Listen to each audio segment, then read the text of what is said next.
ish, ish, ish, ish, ish, ish, ish, ish, ish, ish. And relax and observe whatever the sensations you feel.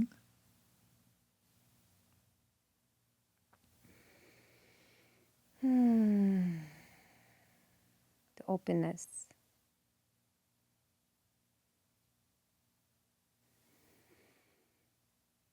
And why the hands up like this? There is a mudra. Mm-hmm. So by keeping into certain postures, it generates energy and moves the energy upward. So this is also one of the mudra. There are thousands of mudras like this. And I know you teach them all. Yeah, too. so like let's say we have this, we are made of 5 elements. So in our palm, the 5 fingers. So this represents the fire. And this represents the air. This represents the ether. And this represents the water. And this represents the earth. So if you noticed, in meditation we sit like dhyana mudra, meditation mudra. And so that's like fire and air, you bring them together. Now, most people won't get into meditation by this because the prana did not started to move upward. So first you put this mudra. So first 2 fingers and the thumb together. Not like this, but like this, like in a round. So the fingers round, okay. Yeah. So this top should touch. The top should touch, okay. So if you keep this like 45 minutes like this, the nostril, both nostril will open right now. If you will notice that any one nostril is open, and to bring that balance, and that both nostrils are open, like you keep them together for 45 minutes. Just like this, sit like this. And it'll start moving the prana upward. And You mean the breath? Yeah. Like the one that you showed? No, this is a breath, but the breath is only a carrier to take the prana in. So main thing is the prana.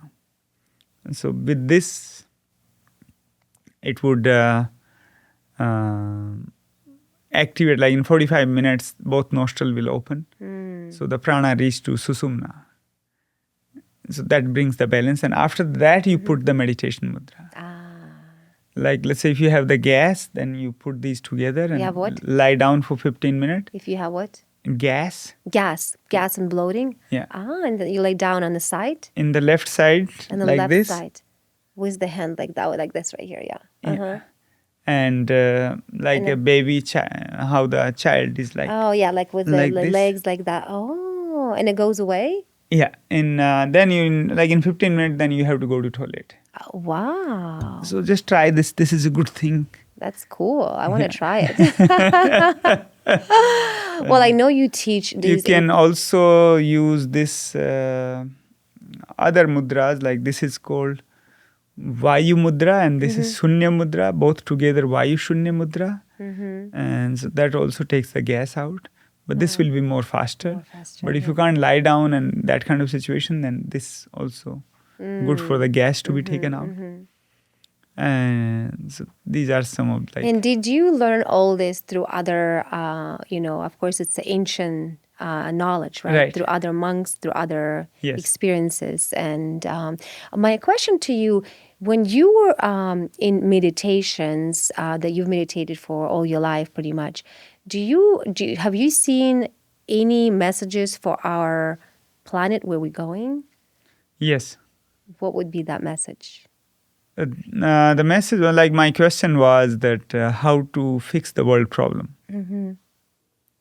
So to fix the world problem, first thing message came was create infrastructure where enlightened being can be produced. And that should not be commercial. Like whoever doesn't have money, that should also have access to all what is possible. And it should be open for everyone and not like it made another business. And then in this place, there should be whatever is needed, all different beings, they follow different path for them. And the infrastructure should be available that they can come and go for their path fully. So more the enlightened being will be produced, then they will bring a bigger impact on the human consciousness. And I have seen like in 3.5 years, one can attain liberation if we keep that discipline and keep doing the practices. Then second message was to change the education system and make the education that which liberates. And that was the second message. And so all these public schools, they should follow some curriculum, how to take care of mental health and how to live a good life. And of course, the private, like they are more open and they accept more. So they should also follow. And then third thing is the policies in the world should change. Like the people who have a lot of money, they have it a lot. But people who does not have, they struggle with basics and they are all the time working to pay their bills. So the policies should change where it is not like just a competition-driven world, but it should be more comforting world where everyone is growing as a human being and helping each other. This world is so materialistic. Especially now as much now these days than before. How do you see people just want more and more and more and more things? It's never enough. Like with the AI, it would be very beneficial where the work, like people are very busy in working right now and they hardly get time to do anything else. So as the AI and with the rapid speed it's growing, it brings automation and then most of the work is done by the machines. Then when we have more time to work on ourselves and liberate. So you think AI is actually a good thing? Overall, the technology did not become a blessing. It did not become a good thing. If you see, when there was no technology, people were less stressed, more happier, more content, more loving, more truthful. So let's just recall, let's say we go 30 years back. Let's say when the mobile phone just came. So how happy the people were in that time. First, this pager started. Pager, I remember pagers, yeah. Right? And from the pager, then we can trace the person. It's gone from the work. We can still catch the person and ask him to do some work more. Then internet came. And the mobile phone first came and then internet came. Then the social media started. So maybe before Facebook, there was something else, and then Facebook. And it was MySpace. MySpace. Then it was Facebook. And then Instagram and TikTok. Instagram and you now name TikTok. It. Now so it's now YouTube in each one you see, from Facebook, one needed to come to Instagram because there's just take photo and then it becomes, that's more driven like that. And but then attention span reduced, so that was the need. Then from there, Instagram is also now for old people, so the youth moved to TikTok where it's 10 second, 15 second, no more. So attention span further reduced. Yeah. So if you see, the technology did not brought any, you have, first people were dying more. It reduced with the vaccines and with these certain other things which they did in medical system. So the age got increased, but then the people who are increased, then you can be in your 80s and you can stretch it to another 20 years and become 100. But then how much useful you are for yourself to grow as a human being and transform and become enlightened. And that doesn't make a lot of difference. So, yes, there were some pros of technology, but there are a lot of minus as well. And the minus is that stress level of the people is increasing, happiness is reducing. AI is like another big leap in technology, which will automate the task.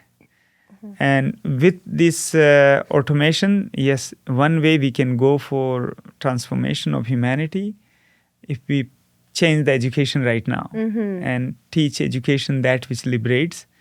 And then they would have a very determined mind. And it doesn't take much. In 1 year, we can have a very different humanity if we teach every child on school level how to be a good human being, not theory.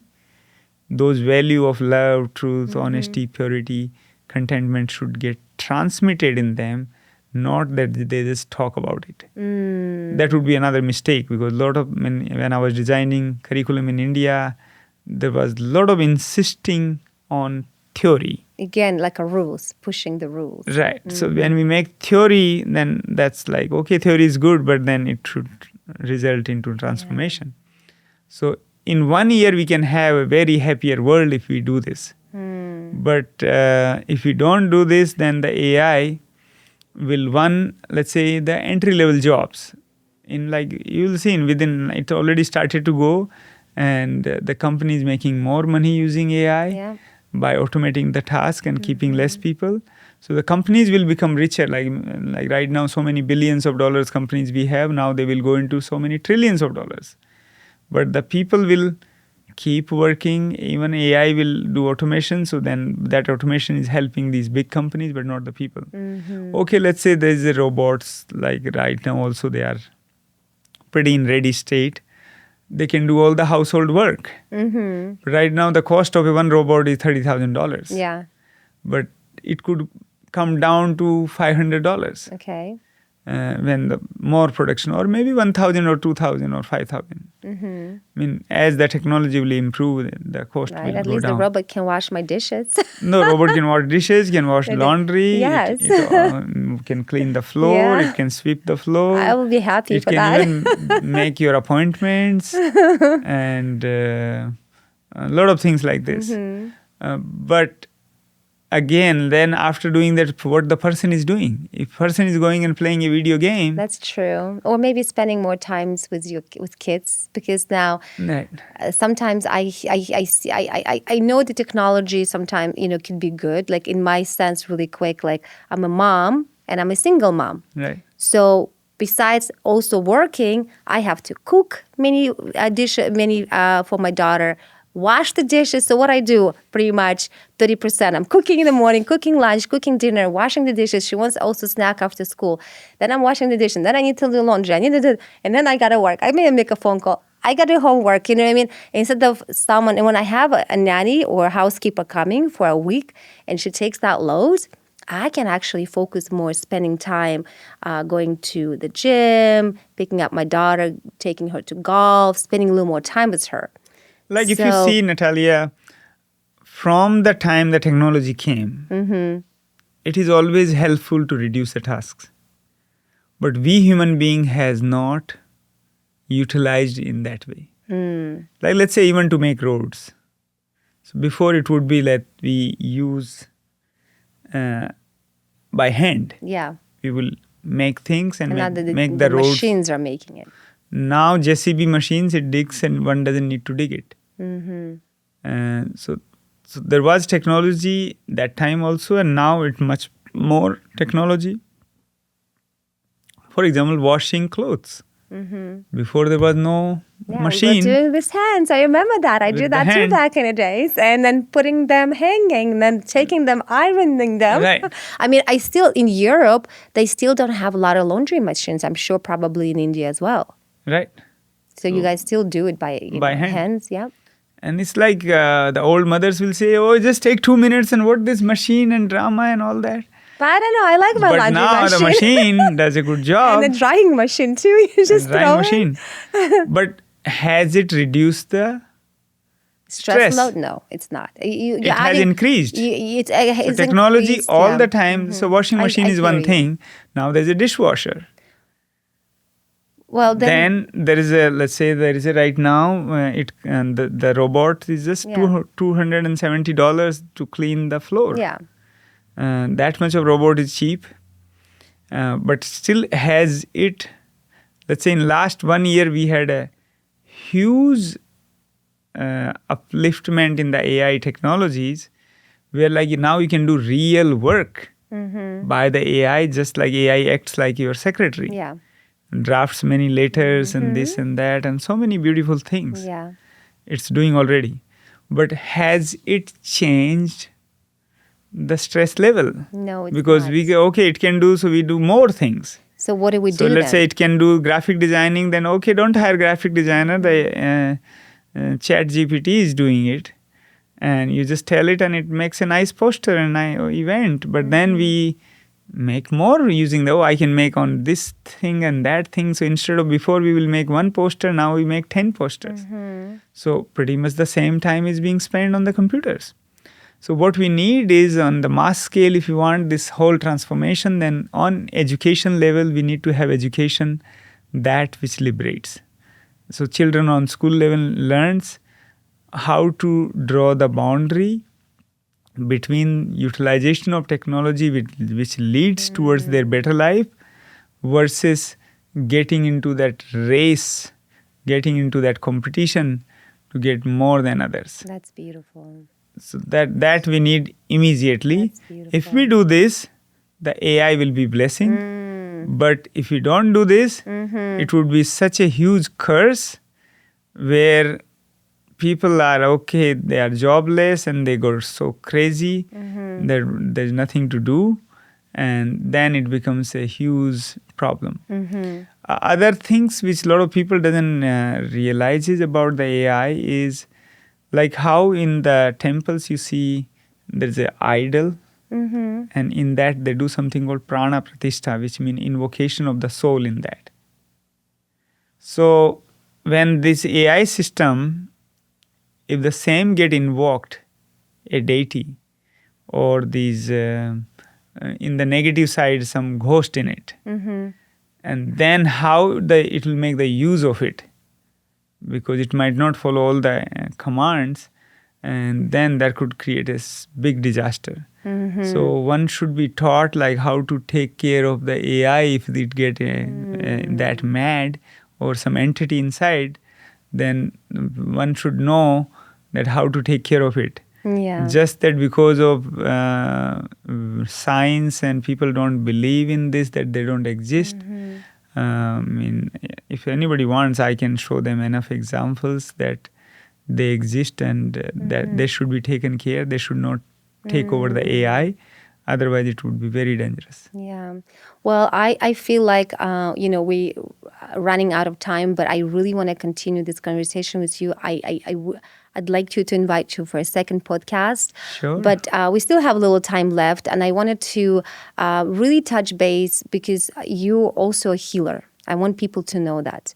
And you don't take money, you heal people, you help people. They can come to your studio here in Santa Monica, or they come visit you in the Himalayas. And there's one beautiful story that you told me, and there's a mark on your leg that you shared with me, and it was pretty big mark from healing one of the cancer patients that it was almost at the end of the day that you've been healing all day. Can you share that story really quick? In India, I was doing these healings, and I would have like 200-300 people coming every day. And generally, we create a protection around us and then heal the people.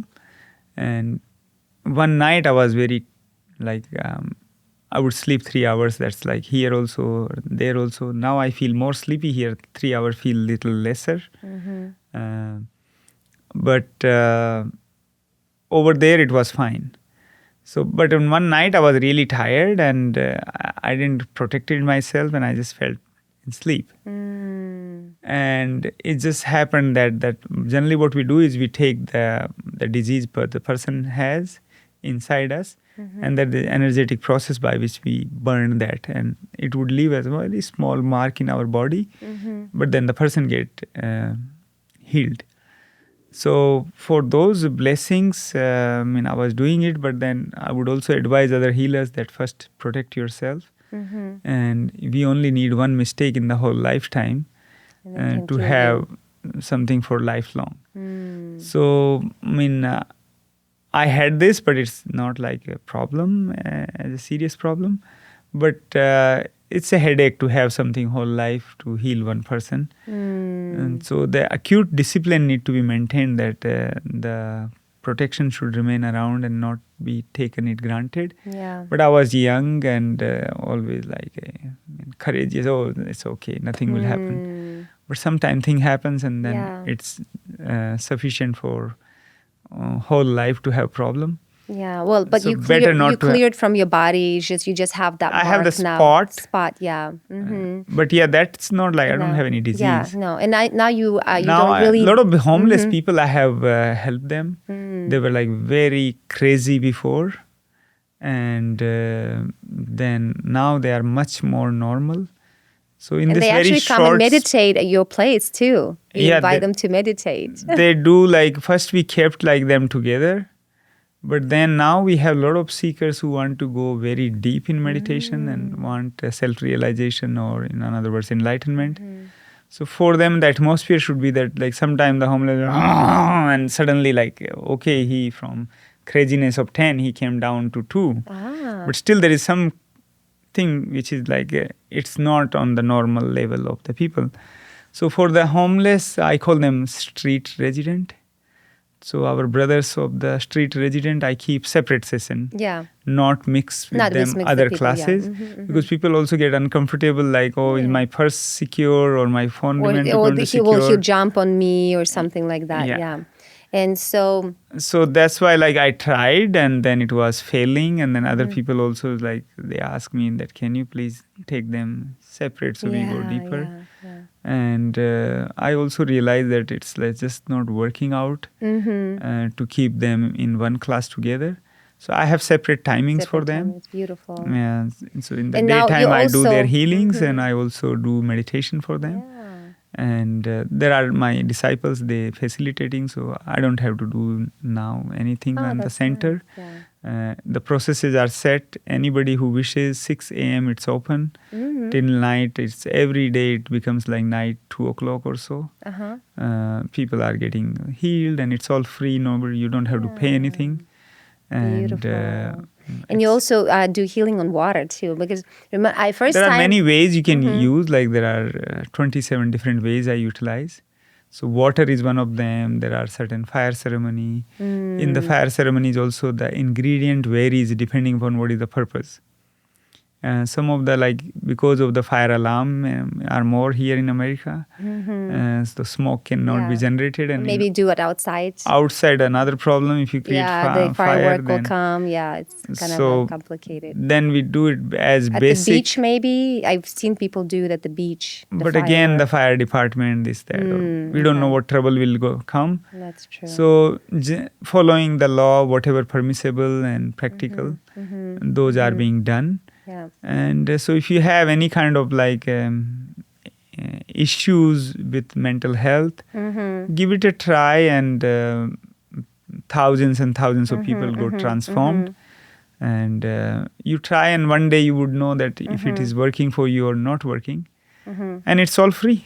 Yeah. I mean, I don't see Beautiful. anything in Thank America you. free. I know nothing is free. Nothing is free anymore. Well, thank you so much for doing this work, this beautiful work. I wanted to invite you again to come to my podcast. I know you were like, let's do it now because I might go to Himalayas and I don't know. Yeah, I'm how leaving long. from America very soon. I know. I gotta So bring you back I like again. within a week I'm leaving. End so of this week. I don't also know, but yeah, it could be any time. very Okay, soon. so I wanna That's why I bring asked you it. for a second time because there's so many questions and there's so much to talk about your healing process. How many, like there's so much I didn't touch base, so I need to cover again because people need to hear this messages. People need to hear everything. The last couple of more questions. Is there a way to align capitalism with environmental and spiritual values, or do we need a completely new system? capitalism, minimum, it should be a compassionate capitalism. And so the companies who has like, let's say, trillions of dollars, so they are like more on what more. Mm-hmm. So when you consider capitalism as your God, then that God is going to transmit everywhere. So to me, it is not working for the upliftment of humanity. So there should be a compassionate capitalism where, other side also has issues, but it should be minimum where the companies who has like so much of wealth, then it should go and fix problems of the humanity in a very systematic way. So on priority, the education should get fixed, mental health should get fixed, not just these drugs, but lifestyle. And these companies have that kind of wealth, that kind of power. So it can be fixed. Yes. And now, let's say you go to socialism or communism or all ism, or let's say where there are rulership. All has issues. Pros and cons will be always there. But this kind of capitalism is like, I heard about this, but when I came to America and saw it, then it's like I learned new things, that how deep it is. So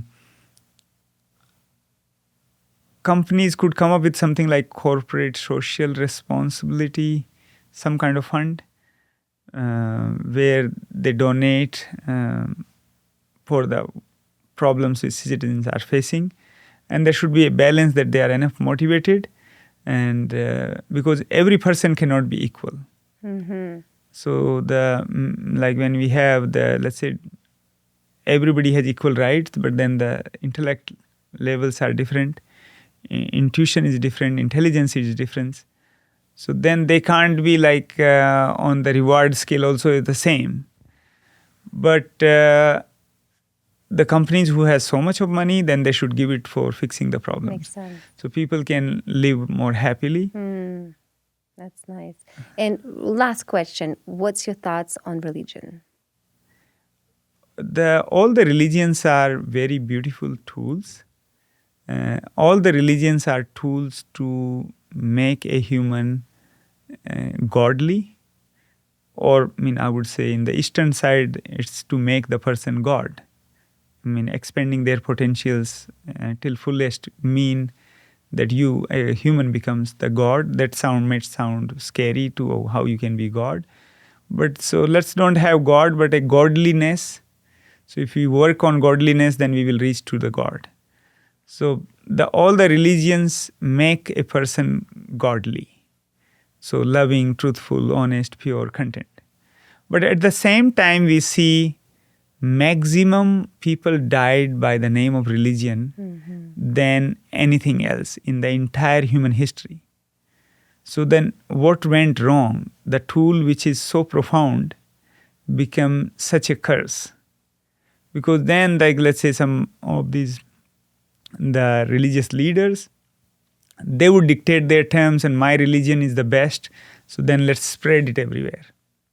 And in spreading that, then it could be some people uses the sword to convert, some people uses the money power to convert, or some deep psychologies. And then because of these kind of natures, then the religion became a curse. So religion is not, but we utilized it in a terrible way. So then it became. Also the religions were given on certain time to certain type of people. And then those we enforce on all kind of people, then it doesn't work. So right now, if you forget about the religion and we just say like, let's say loving, truthful, honest, pure, content, these are all godly values, and it will make us reach God, and we should not bother about God and who is God and whose religion is best. But we just talk the intrinsic quality of any religion, which is like, let's say if I say one word, it's love. So have that in place, and following that, then follow the religion. Then it won't be forceful on anyone else. Doesn't matter how much your religious leader is saying that, oh, our one is the best, because everyone say that their religion is the best. Even like, let's say one becomes disciple, the guru will not market, but the disciples would market the guru that, oh, I'm not disciple of any Tom, Dick, Harry. I'm the disciple of the best of the best. And then they try to market guru in their improper way or more than what it is. And that's where the problem is. So I would say all the religions, they have all the good things. Every religion has love in them, truth in them, contentment in them. So these values we can have as a base and work upon, then like any kind of ideology or ism. I always say God is in you, is in every human being. God is inside, meaning what you just said. A lot of people looking out to God. There's something bigger and better and something more secretive out there. And now realizing that it's all in me. I am the God. Yes. I am the power. Everything comes from within. And that's why learning my path, it's been also kind of a long and meeting all these people. And now it's such a blessing. The way I met you was very raw, unpredicted. I was at the Hari's office here in Hollywood, beautiful longevity clinic. And I was visiting him, chatting with him, obviously. He's like, would you like to meet monk Swamiji? I'm like, sure. And he brought you to the office. And it was 3 of us, like little kids. We were laughing and chatting. And it was such a beautiful experience. So these things are... if they're meant to be, they're meant to be. They're come very raw. And I feel we all should be like kids inside, laughing, making sure you know your power is all inside. It's all you within. Good things that you need to do for humanity like you're doing. And hopefully I'm translating this to humanity through my videos. And so thank you so much. Where we can find you, I know you have an Instagram, Laughing Monk. I love that name. Laughing Monk Official. Yes, Laughing Monk Official. And then website. Meditation.ca. And also you are trying to do different retreats. I've seen your videos on YouTube where you teach beautiful meditations. Like there are so many retreats. People can come. They don't have to worry about money. And it's free. But 14, 16 hours you have to meditate every day. So we wake them up at 4 a.m. and it goes on till 10 p.m. And now, so that brings also seriousness. So if you are only committed, then come. And also it's not like, oh my God, 14, 16 hours, how I can meditate? I will die. It's so much joyful. It's very comforting, and we don't like different mechanism we use. So let's say you get very exhausted, then we make them do yoga nidra and lying down meditation. And we teach people how to massage each other. So when you do exhaustive processes and then you get little tightness in the muscles, then you release these tissues. So there's a lot of laughing, dancing, like even breath work are 100 different types in one of the book I consolidated. And so we use a lot of them. And then chanting, whirling, sound bath, or beautiful. So many active processes, and which is a lot of fun. Even these processes of team building or processes for realizing our unconscious mind and patterns. So it's all fun, and there's nothing to lose. And I have to say also, when I met you, I was looking at you at the Hari's office, and I was like, let me ask him how old is he? Because I'm in longevity space, we're at the Hari's, and I'm thinking to you, I'm like, he's probably like 32. You are in the epitome of longevity. And you were like, no, I am 51, right? You said 51. I'm like, what? My mouth dropped. I'm like, you are 51. If you shaved all your beard, you'll be like 32, 31-year-old man. So beautiful. I mean, you're such a humble soul. And also you're in martial arts. I just got these white hairs because of I did a lot of experiment with meditation and techniques. So in Lord Krishna in Bhagavad Gita teaches that use your yogagni Yogagni in the yogi's fire, I mean the English translation. And using that, you uplift from the desires. So then I was like, how do I do that? Which fire I can use to burn behind the senses? We have tanmatras, and on tanmatra there are some spots. So energetically you burn them, then you uplift from those desires. So I wanted to do practical that. Yes, I want to uplift from desires, and how I can do it. Now, whomever I go, and they have no clue about it. They would give some theories, and then like, okay, then how to do it?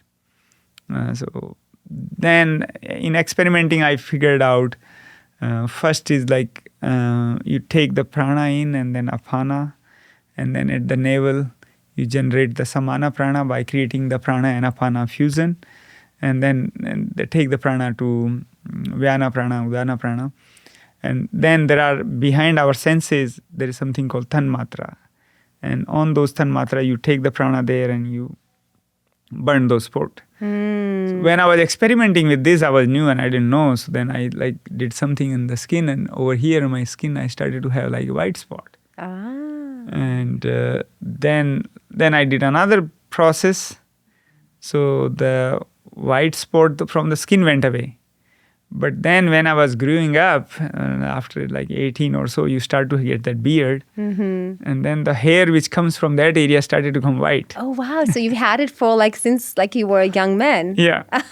That's so interesting. And then I was like, oh, I mean, I don't need to make it like white is right, good. Right. Yeah. Then on those spots, the white hair came. But then like that process I did not complete it, because then I didn't meet any master who can like exactly who has done it before, and can use the yogagni to you can say the burn the behind the senses tanmatra, and on the tanmatra there are certain points you burn. So if you have the desire related to, let's say, anything like money, sex, ambitions, then you burn on those spots and you uplift. Which you're coming back for sure. And we're going to be talking about way more, like all the stuff I had in plan. Yeah, we can talk a lot of things like what is astral body. We'll talk about what that. What is bilocation, like how one body can be in different location, and how you can reach, let's say, any of your disciple is in danger and he calls you as a guru, and how one can reach over there, and I mean, not me, how you can do the processing and become into that capacity. What is levitation and how levitation happens. I mean, hello, I want to know. You guys stay tuned for the second episode. I'm bringing him ASAP. Okay, thank you so much. Thank you, Swamiji. Natalia. It was so nice to talk on different topics. And then we'll talk even more. Great. Swamiji, thank you for sharing your wisdom, your journey, and for guiding us into that moment of stillness today. To everyone listening, if you felt even a little shift just now, imagine what a daily practice could do for your mind, your body, and even the planet. You can learn more about Swamiji's work, his projects, and his meditation teachings at themeditation.ca. I'll add the link in the description of this episode.